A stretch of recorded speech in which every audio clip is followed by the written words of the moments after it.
Welcome back to another episode of Sipping with Sin. Happy to have you all here listening or viewing on YouTube if that is your poison of choice. But welcome back. We have a fun-filled episode for you. It is close to St. Patty's Day, so we got some St. Patty's Day fun planned and some other things. But happy to have you here. Thank you for the love on the first couple episodes. We do really appreciate it. And without further ado, let's welcome back our esteemed colleague, the one and only Christian.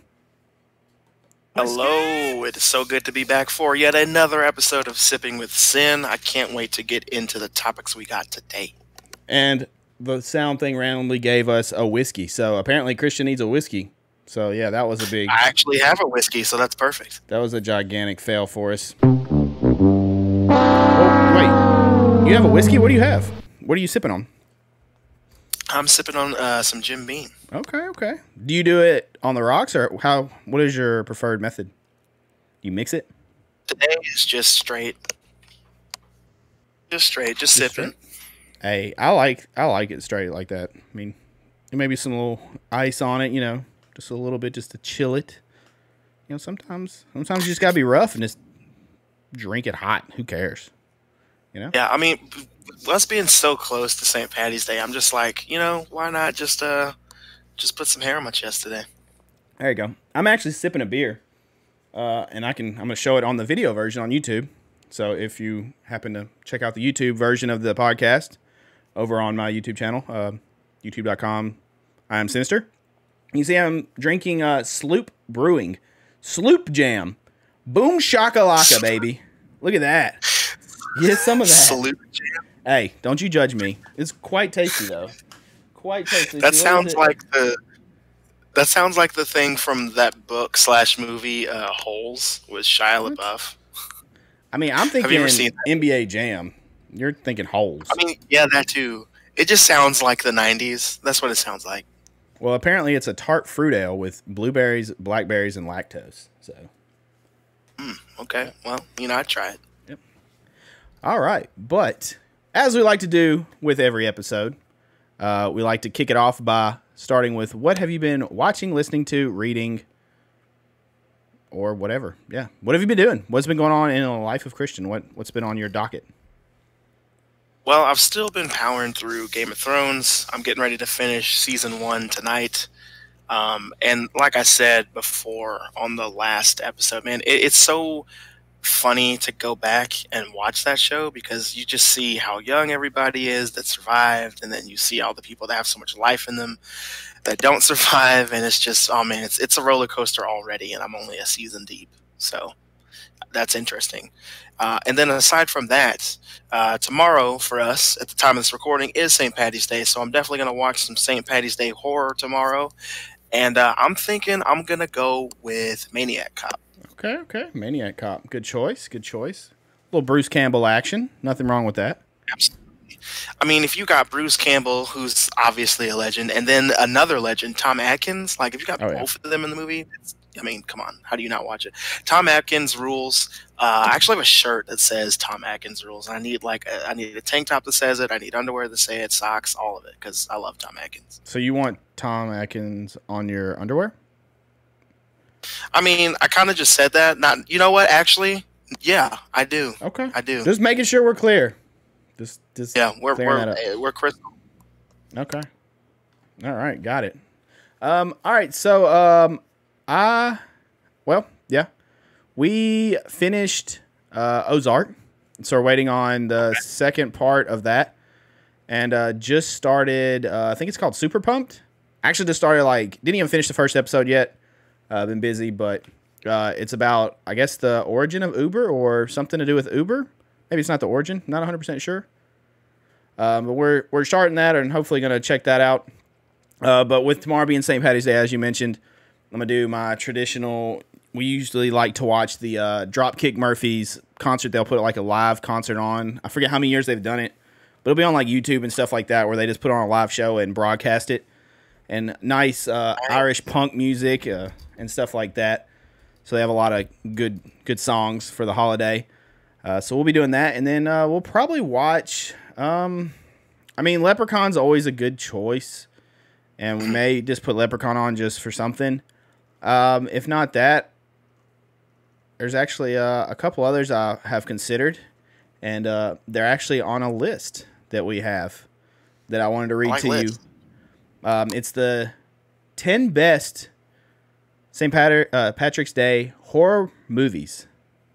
So if you want to watch something for St. Patrick's Day and be festive, but you also want to be spooky because you like creepy stuff, then we got you covered. So let's go down through this list real quick. Maybe we'll find something they can replace Leprechaun for me tomorrow before we watch the Dropkick show. So coming in at number 10 is Unlucky Charms. It came out in 2013. And let's see. It apparently has 5 young women compete to win the opportunity to model the latest line from fashion designer Dee DeVille. Okay. Yeah. That's I've seen that when I've scrolled for Prime Video, so that should be available to watch on Prime, right? Yes, correct. It's on Prime. Nice. And pretty much, it has hobgoblins, cyclops, banshees, leprechauns, stuff like that in it. So pretty much covers the base for St. Patty's Day. Number 9 is one that you actually mentioned, the one and only Maniac Cop. Yeah, 1988. Yep. Nice classic. And it's actually the first of 3 Maniac Cop films. Let's see. I haven't watched both the sequels yet, so I mean, they're obviously not going to get better. It's just one of those, kind of like Leprechaun. Like when you watch the first one, you know what you're getting with all the rest, but we still watch it. Yeah. So quick rundown of that. It's a killer dressed as a police officer commits a series of seemingly random murders in New York City as the investigation continues amidst the chaos of St. Patrick's Day celebrations. So there you go. So that's pretty much how it ties in with St. Patrick's Day if you were curious. But that comes in at number 9. Number 8 would be Red Clover from 2012. It stars Billy Zane, it looks like. Originally titled Leprechaun's Revenge. Let's see. A teenager who is cursed by a leprechaun. What was that? You mean Billy Zane from like the what was it? The Tales of the Crypt movie and the Phantom and Titanic. Yep. That Billy Zane. Exactly. That same one. Excellent. So it follows Karen, a teenager who was cursed by a leprechaun after plucking a red clover from the forest. So leprechaun fun.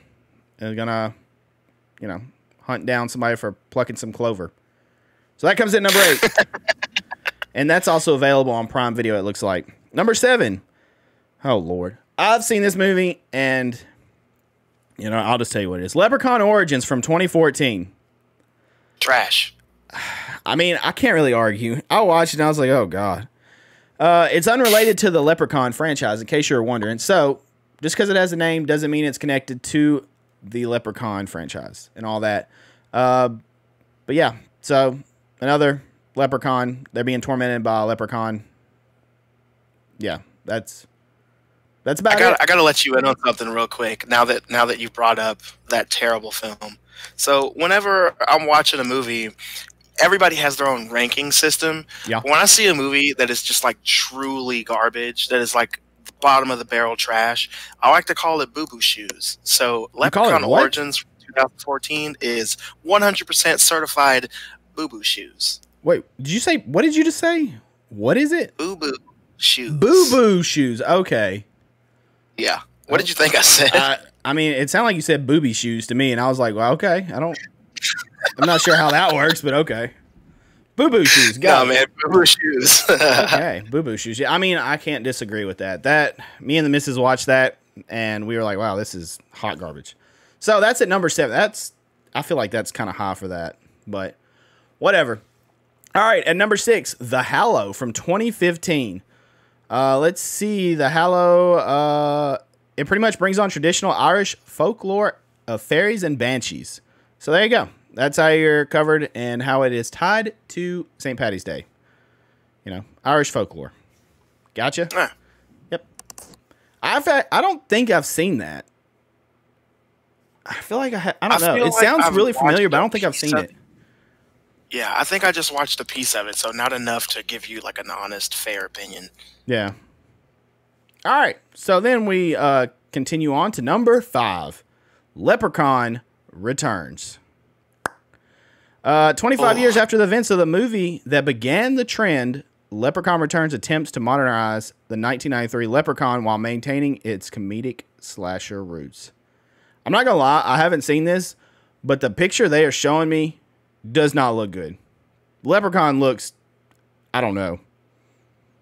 Listen, man, listen. So after watching Leprechaun Origins, you can't get worse than that. But like this movie, I'm pretty sure, if I'm remembering correctly, this movie takes place after the first one. So all the other sequels like don't exist. It's one of those requel sequel kind of movies. So that's a huge trend. Have you noticed that? Yeah. Yeah. I mean, Halloween started it off. Scream is done it.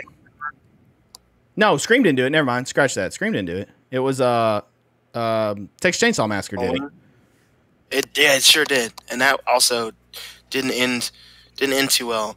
But what I can say about Leprechaun Returns, man, like it's not boo-boo shoes, so it's not hot garbage, but it's definitely not great. But if you're watching this movie, you know, with the company of some friends and you got some brewskis with you, it's a great movie to shoot the shit while watching in the background. So definitely that. But I'm not gonna sit here and lie to you and say that it's good. But you know. So fun fact: this is the first movie in the franchise without Warwick Davis playing the Leprechaun. Yeah, that is true, and it shows, man. It absolutely shows. Maybe that's why he looks weird, because it's not him. I'll give it the benefit of the doubt. Yeah. Maybe that's why he looks strange. I mean, they tried to bring back some prosthetic stuff with that, so that was really cool. I'm always a big fan of traditional, you know, effects, prosthetic effects, and all that. But the CGI that they do use is kind of weird. And if I'm not mistaken, this is another one of those movies that has a trend that I absolutely hate, which is CGI blood. Like, blood is like the easiest thing to do in movies, so why do we need so much CGI blood? I don't get it. But anyway, like I said, it's not boo-boo shoes, but it's not good either. So it's right in the middle there. Gotcha. So we're halfway through this list, and I'm gonna put out a bold statement, and Christian's probably gonna hate me for this. If Leprechaun in the Hood is not on here, I'm gonna be super pissed. I know that movie's hot garbage, but I still like. I think it's just because I know it's bad, and I feel like it has to know it's bad. But yeah, like Leprechaun in the Hood, definitely not great. It is it's fun one to watch for fun with people. But I don't think it has anything to do with St. Patrick's Day at all. I think it's a Leprechaun. That's not far fetched compared to all how this is happening on St. Patty's Day. So there you go. It's a St. Patty's Day movie. I guess if it has leprechauns in it, it just automatically constitutes as a St. Patty's Day horror film. All right. Yeah, I mean, literally, some of the other ones I'm saying, it will have, this one has fairies and banshees. And this one has a leprechaun chasing somebody. So, yeah. Okay. All right, number 4. The original Leprechaun from 1993. Okay, this Leprechaun looks much better. Warwick Davis, man. Yep. Not much you can say about this. Most people have seen this, hopefully.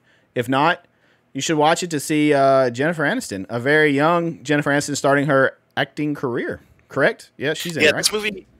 This movie came out, I want to say 1 year before Friends. So, yeah, she doesn't talk about this movie much at all. I think you can find, like, maybe 2 interviews that she does with this, and most of them are, like, conventions. But yeah, man, she never talks about this movie for reasons that are pretty obvious once you listen to what we just said about the movie. So I totally get it. Yeah. But yeah, man, it's hilarious. This movie is really, really funny if you watch it and don't take it seriously. It's full of tropes. Like, I can't explain to you how many tropes are in this movie. You have like the typical girl that's from like LA that's like super valley and everything sucks. She have to move to a small town, whatever. You got this crazy leprechaun who's like extremely, extremely, extremely overblown with his Irish accent. Oh yeah. I think they even have a character in here called Mrs. O'Grady at one point. So like it gets crazy. You got a typical '90s kid in this movie that acts like he's 35 years old. You have a 35-year-old man in this movie that acts like he's 13, and that's because I'm assuming he has. No, I'm not assuming. It's Ozzy's character. He has like some kind of mental disorder, right? Like, so you have that going on. But instead of them saying that, the whole plot of this movie is them stealing the Leprechaun's gold so they can have Ozzy have surgery to fix his brain. And it's just like, dude, Jesus Christ. So like watching this movie now, as opposed to watching it in, the 90s when I was a kid, it's a little different, man. So but, you're saying it's a cult classic is what you're saying. That's what I'm getting. Cult classic. It absolutely is a cult classic. It's got Warwick Davis. It's got a little bit of gore. It's got some jokes. I think it's got a kill count of like 4 people in it. 3 or 4 people die in this movie. But like, yeah, man, it is a cult classic. I'm not gonna sit and shit on this movie. I actually quite enjoy it. I think it's one of the better of all of the movies. But Leprechaun, like the character, he's such a little prick, dude. And I don't even mean that as a pun. I just hate him so much. Like, he's so unlikable most of the time, and he cracks all these terrible jokes. But, I'm still going to watch the movie. I mean, when I think of Leprechaun, I think of the cheese, because that movie, those movies just are... Oh, man, this movie is definitely a large cheese pizza holding the sauce. Like, it's crazy. All right, moving on to number 3, Into the Dark, Crawlers, 2020. So the other movies were actually, I think, on sci-fi.com. This movie, Into the Dark, is available on Hulu. Apparently, it's inspired by Invasion of the Body Snatchers. As St. Paddy's Day partiers are forced to band together when an alien invasion begins taking over the bodies of everyone in the city. So St. Paddy's Day partiers is pretty much St. Paddy's Day with aliens invading and taking over bodies. That's essentially the gist of it. So if that's your thing, there you go. There's your St. Paddy's Day horror movie. That's cool. I hope it's not trash, but like I said, I'm a huge fan of body snatching and whatnot. I love that kind of storytelling. Invasion of the Body Snatchers is a great story in general. I really like it. So I'm hoping that that movie isn't Boo Boo Shoes. We'll see. Oh my God. This rating. Boo Boo Shoes. Jesus. All right, number 2, Leprechaun 3. Oh my God. This picture it's showing is literally Warwick Davis as a leprechaun and Elvis beside him. It's from 1995, and it's available on Peacock TV. The one in Vegas. Do what? I said I already know what you're talking about. That's the one that's in Vegas. Yeah. So it hit its stride in the 3rd installation where Leprechaun wreaks havoc in Vegas, terrorizing casino goers and gamblers alike. When a gold medallion is removed from an ancient statue at a pawn shop, the Leprechaun is released once again. So if you want a Leprechaun terrorizing Vegas, there you go. Leprechaun 3. Check it out. God. All right. And that's number 1, Grabbers from 2012. It's available on AMC Plus. Taking inspiration from the notable horror film Tremors, an Irish film plays on the stereotypes of creature features to poke fun at itself. Okay. I've actually never seen this. The film does... See, I have seen it. It's just been a while. So apparently the film doesn't take place on St. Patrick's Day. But it's a perfect movie to celebrate the holiday because it's a horror comedy. It's one of those kind of films where they're just making fun of everything. So there you go. I totally remember watching it thinking they're totally ripping off Tremors. That's what I remember thinking when I watched it. I guess just because it's an Irish film, that's how it's St. Paddy's Day. I don't know. I mean, at least it doesn't have leprechauns in it. I mean, that would make it more Irish than... well, it's an Irish film. Okay, whatever. All right, so there's your top 10 list. So if you like horror movies and you want to watch something for St. Paddy's Day, there you go. We got this from Screen Rant, so got to give them the credit. Oh, my gosh. Some of those made my head hurt. I'm not going to lie. I totally get it. All right, but segueing from there, I figured we'd do a little Sin Sports. We'll talk about some sports. I know Christian's not a big sports fan, but we got some stuff going on in the sporting world, such as March Madness is about to start up at the time of recording this. I think the tournament officially starts tomorrow. I'll be going through the weekend. And let's see, your number 1 seeds going into the tournament are Gonzaga, Arizona, Baylor, and Kansas. And my lovely Tennessee Vols are a number 3 seed. And speaking of which, they won the SEC tournament, so they're SEC champs. First time since, I believe, it's 1979, so I'm super excited about that. And hence why I'm kind of decked out in Tennessee gear today. If you're watching on YouTube, if not, you can just close your eyes and think really hard, and you can picture my lovely face, you know, wearing an orange shirt and stuff like that. So, March Madness tomorrow, going to be doing brackets and all that fun stuff. Love this time of year. I love March Madness. Love the upsets. I don't care if it breaks my bracket and just shoots it all to hell. I love seeing these little schools come in and make noise and upset these bigger schools. You know how much it means to them, and just watching like the passion and all that stuff happening. It's phenomenal. I love it. I love watching the games, and we'll be watching tomorrow. Me and little man, Mrs. Sin even has got into it. She loves making brackets, and she loves watching them to look for upsets and all that good stuff. So March Madness starting tomorrow officially. Also going on, NFL free agency, which has been wild. I'm a huge Titans fan, of course. Christian, are you a Titans fan at all? I mean, sure. Yeah, absolutely. Go Titans. So I'm just kidding. I'm not a huge sports person, but I still enjoy watching the Titans really try. I mean, look, you don't have to kick me in the genitals and make me sad after this year. You know, you don't have to be all hateful. I am curious, really quick. Can you tell for the NFL? I know we're talking about basketball right now, NBA, but can you tell me your 3 top teams for the NFL? I've never asked you this question before. Like, what do you mean, like the 3 best teams, or like my 3 favorites? No. Your top, like your favorite teams. Oh, so obviously Titans number 1. After the Titans, I mean, that's hard. So I'm bad about not necessarily teams, but I'm a fan of players. So I'll like the team because I like the player. But no team tops Titans for me. Like, if the Titans playing anybody else, obviously I'm going for the Titans. I do like Joe Burrow and the Bengals because the wife, her family have roots from Louisiana, so they're LSU fans. So I got to watch Joe Burrow play 2 years at LSU and win a national championship, Heisman, all that stuff. You know, became a fan of him, watching him there. So I pulled for him in Cincinnati. And, of course, they had a great run, including beating my Titans. Yeah. So, pull for him. I pull for the Browns every now and then. I don't really know how the Browns are going to look next year. Just because the Browns have been... I will say the Browns have to be some of the most passionate fans to have stayed by that team. That team has had some rough years. It's been getting better.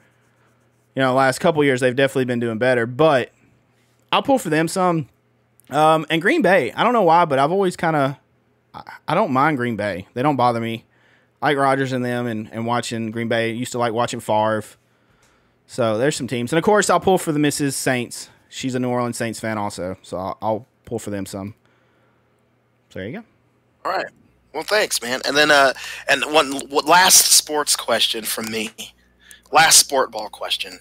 Give me your 3 top teams for NBA, and then I also want to hear your favorite college teams as well. Oh, my God. This is quizzing me. NBA, Memphis Grizzlies, Boston Celtics. Really? And then, I wasn't expecting that. See, Grizz, Celtics. Ooh, the third one. Man, who am I going to pick for the third one?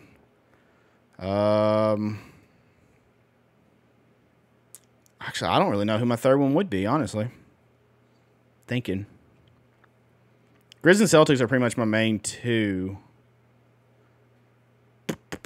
That's fair. I mean, college. I don't know. I want to say, well, I don't know. I don't really know that I have necessarily a third one. I mean, I'll keep up with players and stuff, but can't think of a third one right now. No worries. Who are you expecting me to say? I had no idea what you were going to say, but Memphis Grizzlies were just not on the list at all. I've actually seen a couple Grizzly games, and they were fun. I'd like to see them now with Ja on the team and stuff. That's fair. They were fun. And then what was it? College? I know any of the players that you're talking about, but I don't. And then college, what, basketball or football? Well, I guess it doesn't matter. Well, basketball since March Madness. Tennessee, obviously, Vols. college basketball, for whatever reason, look, I know they're good pretty much every year, but they don't ever win, which is extremely frustrating because I want them to win, but Gonzaga. I actually like Gonzaga, and I'll pull for them. So Vols, Gonzaga, and then, I mean, I like Duke growing up, but it just depends. I'll fall in love with a Cinderella team. I do it every year during this time. It's that team that, like, no one expects to win. So they come in, they'll knock some big name off, and then I just want to see them keep just wreaking havoc, just chaos, just burning brackets to the ground. I love it. That's fair. All right. So, well, thanks, man. I appreciate it. Yeah, good questions.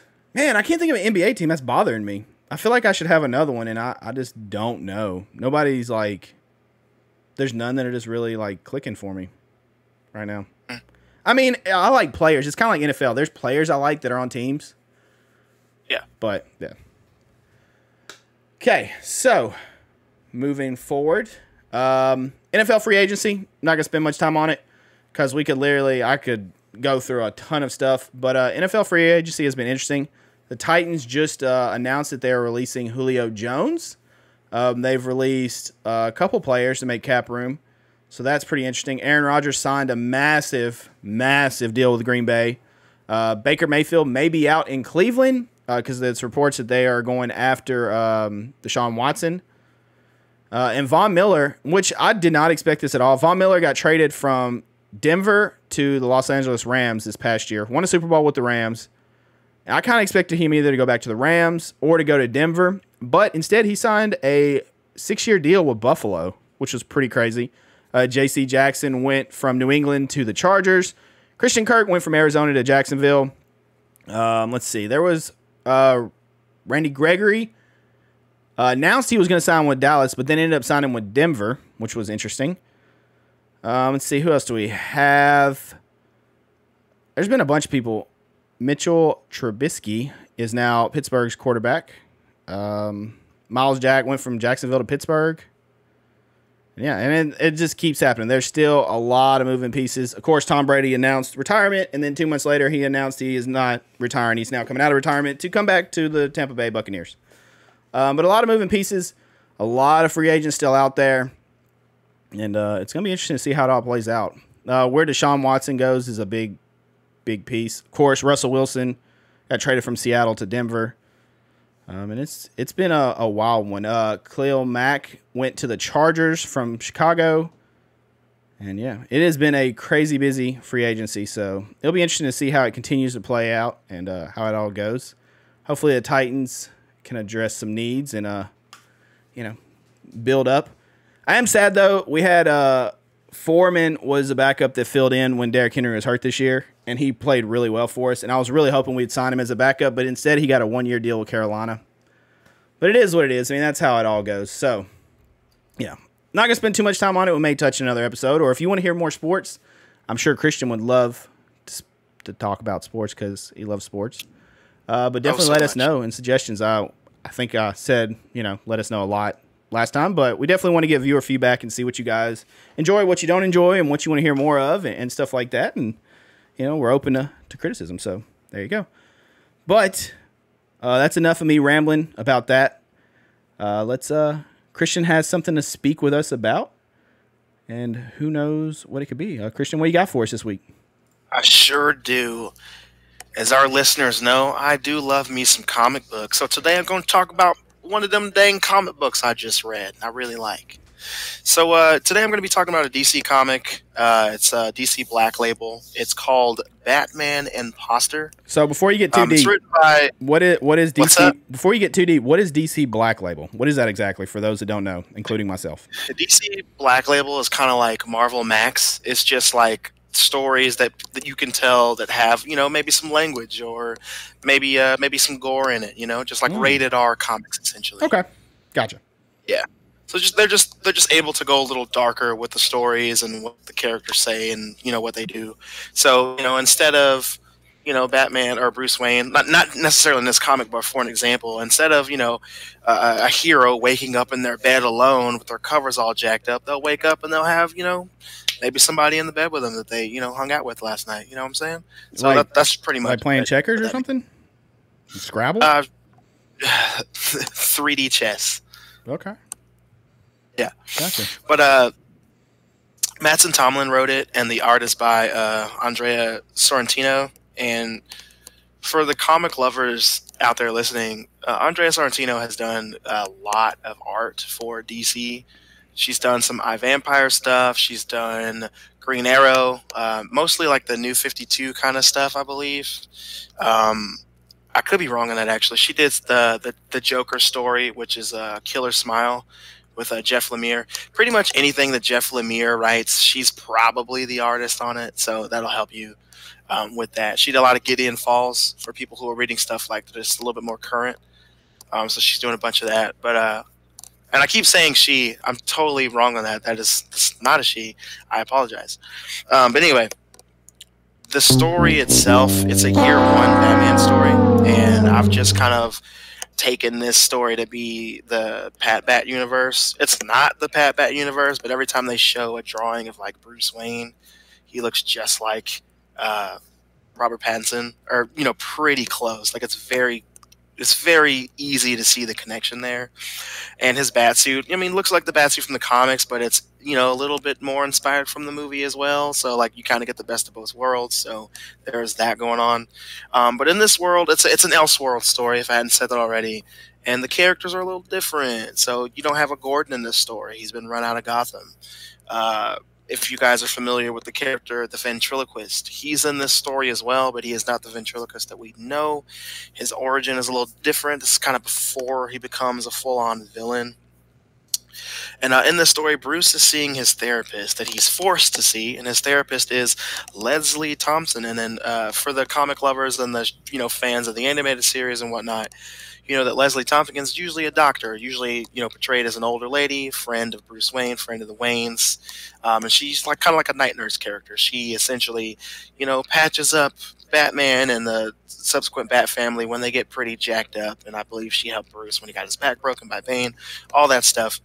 But in this, she's a therapist, and she takes no shit from Bruce Wayne whatsoever. She pretty much says, listen, if you don't come to see me at dawn, or sundown, I think, every single day, then I'm going to call the cops, and I'm going to tell them who you are, and the Batman is going to be over. So that's kind of weird to see that. But she lights the fire under Bruce, and he comes in, he talks to her every day. And there's another character in this that we don't know yet, this Imposter Batman. He's going around killing villains that Batman has put away in prison over the past year, because he's only been the Batman, like I said, for 1 year in this story. So we're dealing with that. It's a pretty cool story. The artwork's great.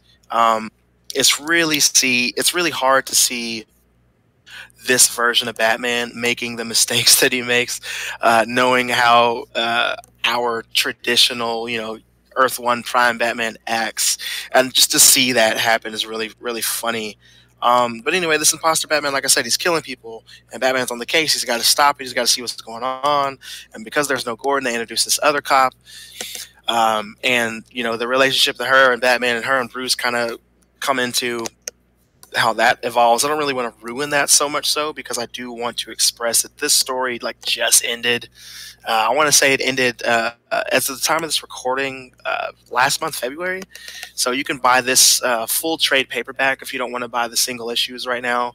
It's a short read. Like I said, the art is really gritty and dark. It's really nice to look at. It's that Sorrentino art. But the reason why I recommended this story so much is because we get a lot of Elseworlds Batman stories, and the best part about those Elseworlds stories is you get to see the characters do something a little different, right? And that's always fun to see. So this Batman makes some choices that you wouldn't really see our Batman making. He says some things that you wouldn't really see our Batman saying sometimes. And then the villains that he fights, they're villains. They do villainous things, right? So that's always fun to see. But if you like Batman Year One, if you like that darker, grittier Batman, if you liked the Batman just released in theaters, if you like seeing a Batman more akin to that, acting that way, being a little bit more reserved, a little bit emo, making mistakes, not as smart, taking his time, figuring out crime, times, using the sewer systems to get around Gotham, and subsequent things that he set up around the city as well. Like, this is absolutely the story for you. I just read this recently, so it's still fresh in my mind, but I want to stress that the art is fantastic for this type of storytelling. It's really, really dark. And when I say dark, I mean like that vibe of it is dark, not just like dark like blood and guts and it's sad. I mean, like, it is just a dark place. Gotham is depicted, pretty gross, really dark, and the skies are dark. There's a lot of shadows in the story, so you see a lot of silhouettes of the Batman character in this, and that's always fun because, Batman's one of the few characters in comics that you can give him just a little bit of a visual and you know exactly who it is. You know what I mean? So it's really fun to see that. And if you have not read this story, it's definitely something that I would 100% recommend to everyone. And let me know after you read it what you think of how they took some of the characters. And what do you think of a Batman in a world with no Gordon? Like, that's interesting to me. So yeah, read it. Let me know what you think. Hit us up on all our socials. And that's what I got to tell you guys today. All right. So, Batman Imposter. And this is a newer book, right? Like, yeah, it just came out this year at the time of this recording. It just wrapped up about a month or so ago. So it started in January? Yeah, it started in January, and it's over now. I think it's a 3-issue run. Okay. So it's over. You can read the whole thing, like I said, in trades. I got my copy just from Amazon. It was like, I want to say it was like $18-20. So definitely worth the money there. Okay. So how close is it? How far away is it, rather, from Boo Boo Shoes?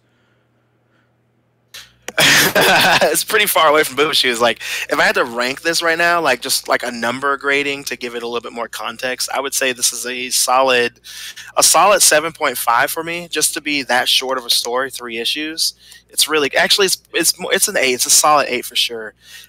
Just the way that they portray this Batman and the villain that he's fighting, and you understand how early on in his Batman career that he is. It's really well done. And like I said, Gotham is also a character in this comic, and the mob and all that stuff. Like, it's really well done. So this is for sure something that I can see DC Warner Brothers animating later on down the road. I can totally see this being an animated movie. Interesting. It's really, really easy to adapt this story. There's just enough for it to be, a 90-minute movie, 90-minute film that they have, and they'll probably add some stuff, take away a few things. But the way that it's written, like Batman and Batgirl hooking up and stuff like that.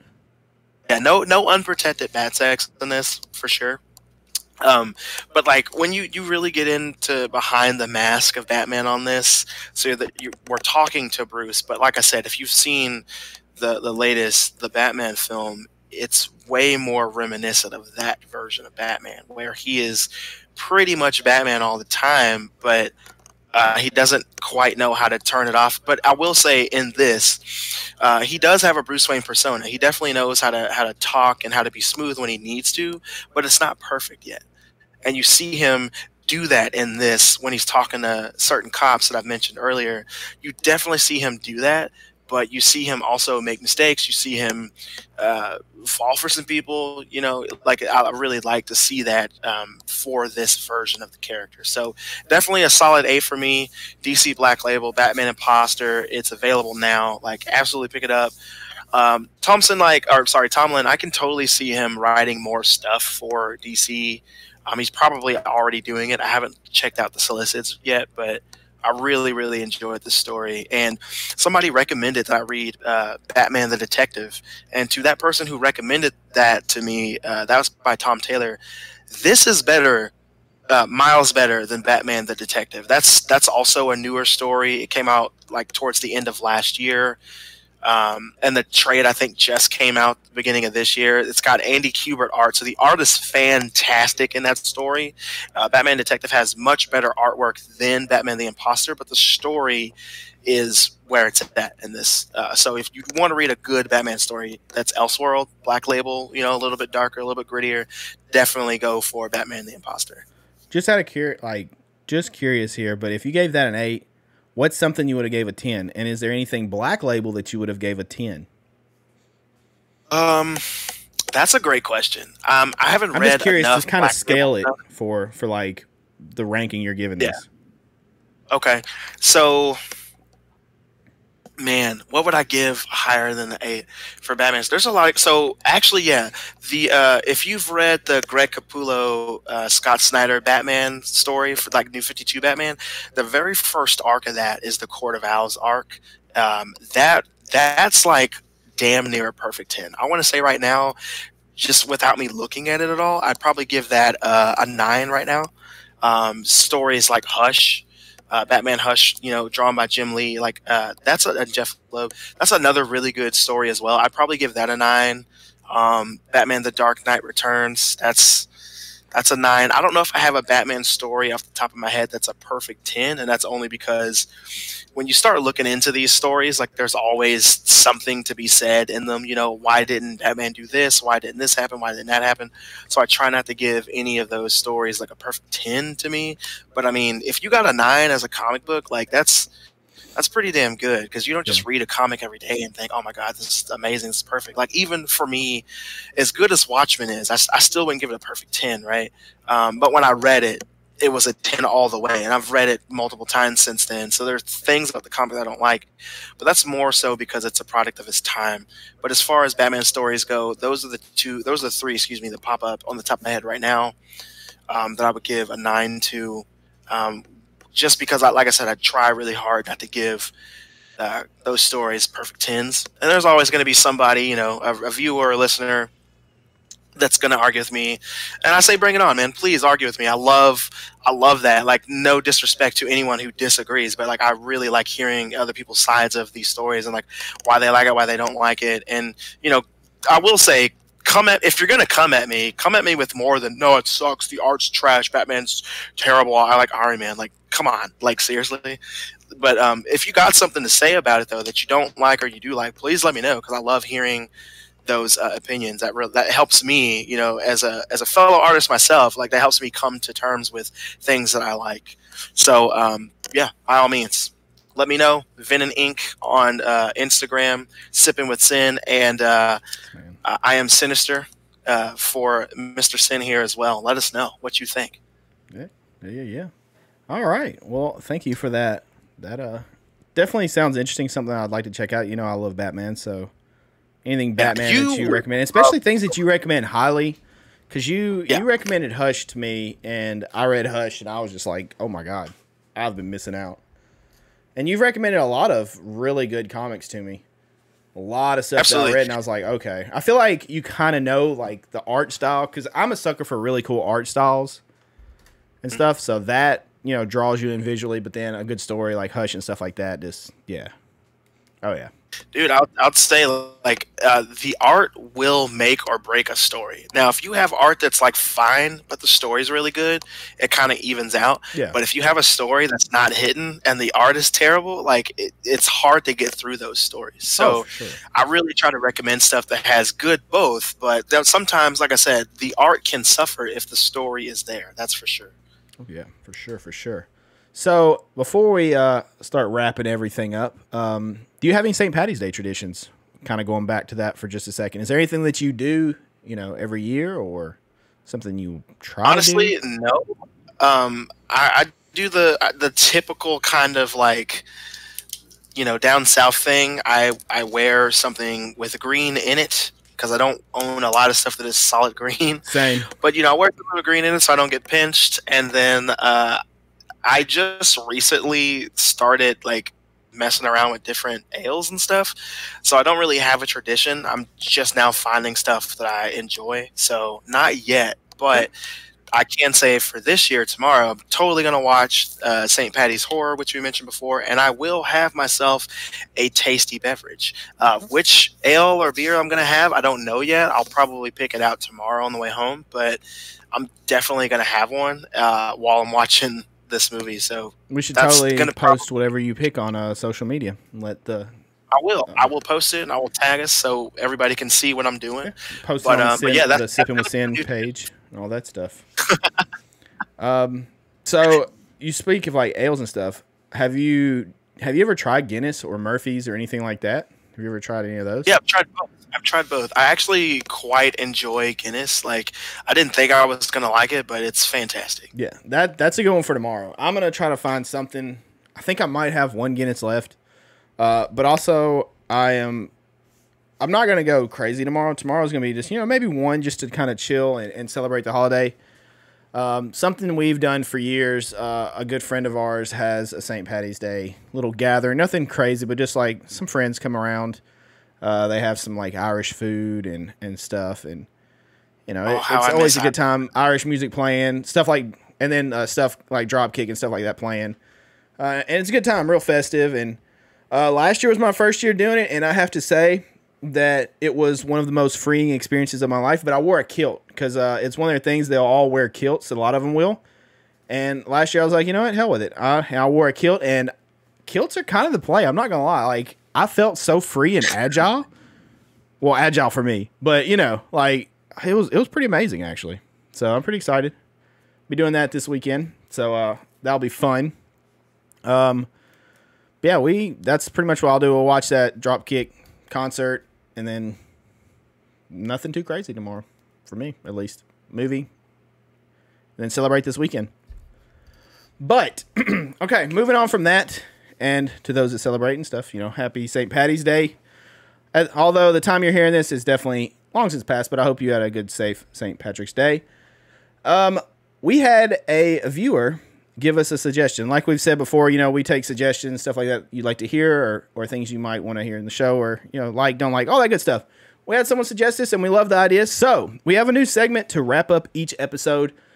The segment is called Last Call. Pretty much this segment, we are going to be taking viewer questions to answer. So the viewers can give us a question, and we will select one each week and answer it. And that's how we'll wrap up each episode.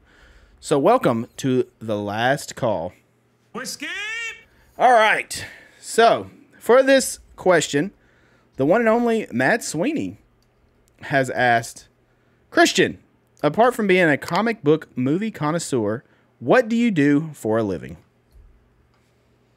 It's a great question. I wish the answer was a lot cooler than what it actually is. But please say gigolo. Currently, oh, wait. That's not legal. Hold on. Don't say that. Okay. Scratch that. That never happened. All right. Say. Yeah. There's no. Of course I don't do that. Of course not. Of course not. I don't know. I have nothing. So, like I said, the answer is kind of boring. But currently, I teach.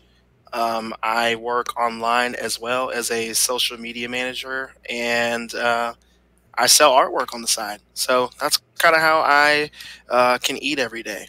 Art, teaching, and social media. So thank you, Internet. Heck yeah. Very much a part of the interwebs. Absolutely. Do you still play music at all? So I don't, man. Like I played music for a long time. That's actually how we met. Playing in bands together. So I played music for a really long time. I do miss it. I miss being on stage. I miss the lights, the sweat, the stomping, the feel that you get from the crowd. The stomping, yeah, man. So for those of you who don't know, I played in a metal band for a long time, and it's customary for metal band players to do what we call the stomp. And I'll tell you guys more about that in another episode. But floor stomping, man, we do that all the time. It's the best. It gives you power on stage. I'm telling you, there's nothing like it, and I miss that. I miss playing music. I miss being a part of the band scene. But, the older you get, the more you got to lose. And I feel like I'll be on stage going hard and my back will just give out. So I don't want that. True. Or like your neck from headbanging and stuff like that. Because, yeah. Oh, man. And I headbang. I got really long locks. So they're everywhere. They're everywhere. And I actually remember you had a bass player I was a bass player. Because I don't think I said that before, but you had a bass player as well who had locks, and his locks at the time were longer than mine. So we had like this unspoken rivalry where we would always get on stage and shake our hair and do our thing. And I remember thinking to myself, one day my hair is going to be longer than his, and he ended up cutting his hair off. So Andy, if you're listening to this, my hair is still growing, sir. It is still long, and I miss the days. Are you ever going to cut your dreads? Am I ever going to cut them? Nah, probably not, man. I worked so hard to get dreads in the first place that I probably won't ever cut them. I don't blame you. And I have a few like solid white hairs, and I feel like my dreads might just turn white when I get a little older. So I'm kind of hoping that's what happens. Dude, right? You look like a dude from Walking Dead. Oh yeah. What is his name? The tigers. He has the tiger or whatever. What was his name? Do you know what I'm talking about? I do know who you're talking about. Oh my god, I'm blanking on it. But yeah, he has. I'm pretty sure he has white dreads, right? Well, at least on the TV show, he had white dreads, I think. Yeah. I mean, they're his Ezekiel? were like more salt and pepper. It was Ezekiel, right? Is it? Is that it? I think his name was like Ezekiel or King Ezekiel, something like that. I think that's right. If we're wrong, we're sorry, but I feel like that's right. Yeah, I'm pretty sure it was Ezekiel. Man, band days. That's been like a lifetime ago. It used to be good times. Dude, I'm tell me you don't miss it though. Tell me you don't miss it. I miss the hell out of it. Like kind of like you said, I don't think my body would do as well with it. But I will say those that have ever played or never played in a metal band or probably in a band in general, metal bands especially though, because there's a lot of stuff going on. But playing a show with the lights on and everything, I don't know. It could be like single digits outside. But I don't know, I would always come away like dripping wet with sweat. Like it was one of the best workouts, like cardio wise. I'd always be like just wore out. Dude, I remember. So you were the lead vocalist for your band. So I remember you doing like warm ups in the back, and then going out there, and you had everybody has their kind of like persona from when they're playing on stage. And I remember you just demanded so much from the crowd, but like not in a negative way. Like you just had that kind of presence about you. And I remember thinking to myself when I first saw you guys play live, I was like, whatever he's doing, I need to implement that more so. And I'm just playing bass. So I just remember thinking like, I gotta take some of that fucking like swag that he has and use that for myself. And, I remember you let us use the little box that you would use to like kind of stand on a little bit and then stomp and all that, and that was like a proud moment for me. I loved that, so thank you for doing that. True story. The box is actually probably 2 feet from me, like under my desk, storing stuff. It's in here, yeah. Like the box still exists. That is one of the heaviest damn things ever, too. Like we were gonna make it a toy chest for my son, and me and the missus were looking at it, and I was like, man, this thing is like sturdy. And then I remember, like, just if you would let it go, there was nothing, like, really padding, like, if it closes. And I was like, he's going to smash the shit out of his hand. So, no, we're not going to let him have that. This thing has been through wars. Yeah, I could totally see him getting hurt for that. So, good on you. Good giving me a compliment. That's rare. Oh. Yeah, that's probably the only one you're going to get. Probably. But I know. It used to be funny, like, I would, obviously I would, like, sell the merch and do stuff, like, I'd book shows. I did like a lot of stuff like behind the scenes for the band, and then I would be the front man. But it's funny, like I would talk to people, I'd talk to promoters, talk to other bands, and be around people. And then I'd go on stage, or somebody would like hear the music and they're like, "Wow, I can't believe you sound like that." I'm like, "Oh, okay." This, I guess, how I speak and like how I'm like all that. But I would hear that a lot. You definitely did. Like you're definitely one of those vocalists who didn't look like what they sounded like, but I mean, how many vocalists do? True. So that was really cool to see, and I remember that, man. You had a whole persona on stage, like we all did, and it was great. I think mine was more so like trying to keep the crowd energized without having a mic all the time and moving around, because I was in a metal band as well, and a lot of the members in the band I was in, like they're extremely talented musicians. But because they had like they knew what they needed to play and they knew what it needed to sound like, sometimes that meant they didn't move as much on stage. So me, it was just reckless abandon when I was on stage. I didn't care what was going on, as long as I was moving around and having a good time, and I thought the crowd was having a good time. I would pretty much do whatever it took. So that was kind of my job. And then I would also speak to people outside of the shows because myself included, but my bandmates for sure were definitely not public speakers. So much so, speaking to somebody one-on-one after the show was always a little awkward for everyone. So I would just take it upon myself to do so.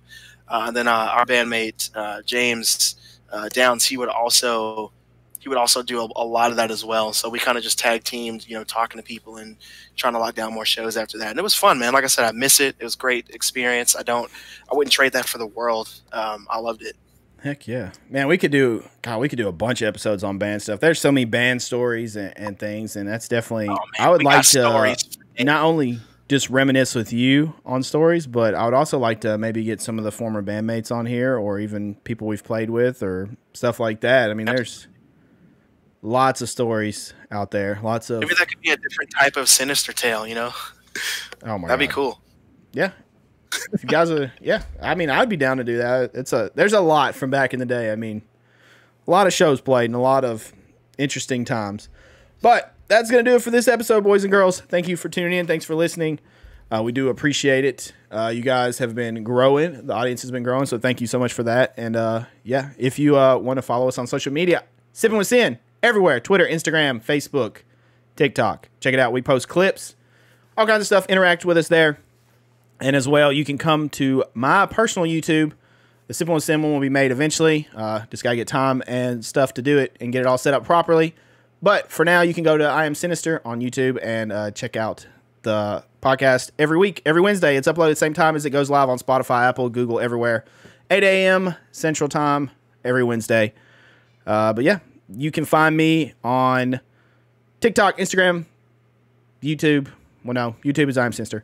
TikTok, Instagram, Twitter, pretty much everywhere. IamSinister TV. Live stream every morning around 5 a.m. fb.gg/IamSinister TV. Twitch.tv/IamSinister TV. We stream over there as well. And yeah, IamSinister TV, pretty much everywhere, or IamSinister. You can find me. So hit me up. Come check us out. Come hang out with us. I'm sure I'll have some kilt pictures coming up soon, or a video, or who knows what I'll come up with. Some kind of content involving me dressed up in a kilt for St. Patty's Day. So get ready for that. And yeah, Christian, where can everybody find you? Please let the lovely people know. You can find me on Instagram and TikTok at Vin and Ink. That is V as in victory, E-N and Ink. I'm on there every day. Even if I don't post every day, I'm there. You can see my art, you can see my face, and I will be posting when I'm drinking for St. Patty's Day as well. You can also find me at Sippin With Sin on everything. We both use that, so please let us know if you have any questions for us you want us to answer for our last call. Please do. You can send them to us at Sippin With Sin, or me personally at Vin and Ink. Like I said, V as in victory, E-N and Ink. Let us know, and we just did another episode for the podcast. It feels good. It does feel good. And one more thing I wanted to add. I do have a Guilded server, and if you don't know what Guilded is, essentially Guilded is like Discord. It's a competition, and I'm actually partnered with Guilded and have a verified server for my community, the Sinister Pack, for streaming and all that. But we have a whole section just for the podcast for Sippin With Sin. You can do episode chat. There's topics, there's suggestions. Your drinks go in there. Last call questions is actually one we just added, as well as stuff for Sinister Tales. If you have a personal horror story or something, that's happened to a friend, anything, or like a UFO encounter, whatever, something creepy, something like that, you can come and you can drop it there, and it could be in an episode for us. And then we're gonna put some stuff where you can add stories from the web, stuff like that as well. So definitely come check it out. It's gilded.gg/Sinister Pack. Excuse me, gilded.gg/Sinister Pack.